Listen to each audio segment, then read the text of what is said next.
Professeur Fabrice Bauer, bonjour. Merci d'avoir accepté de répondre à nos questions.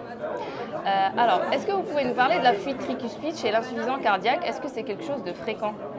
Bonjour Manel, merci pour la question et merci pour l'interview.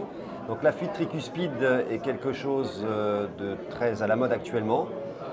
La fuite est retrouvée dans à peu près 80% des cas, quel que soit le type d'insuffisance cardiaque, à fraction d'éjection préservée ou à fraction d'éjection réduite.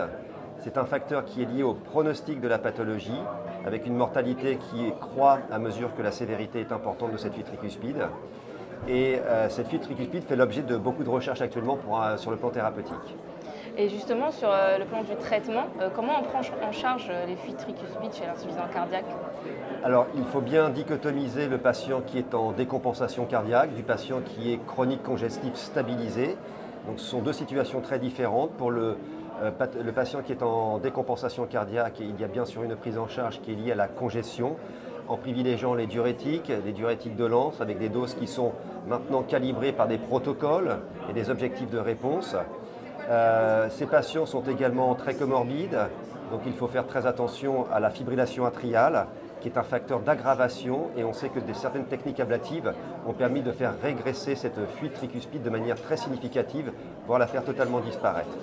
Le contrôle de la cadence ventriculaire n'est pour l'instant pas recommandé, il n'y a pas de signaux particuliers, et en dehors de ça, bien entendu, il faut prendre en charge de manière très agressive ces patients insuffisants cardiaques, ce d'autant qu'ils ont une dysfonction ventriculaire gauche avec la quadrithérapie.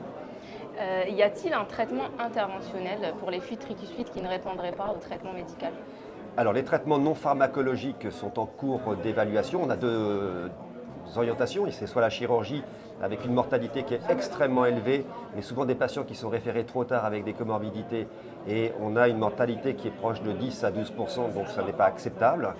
Et pour la voie bord à bord percutanée, on a les deux études qui viennent de sortir, Triluminate en 2023 et puis TriFR en 2024.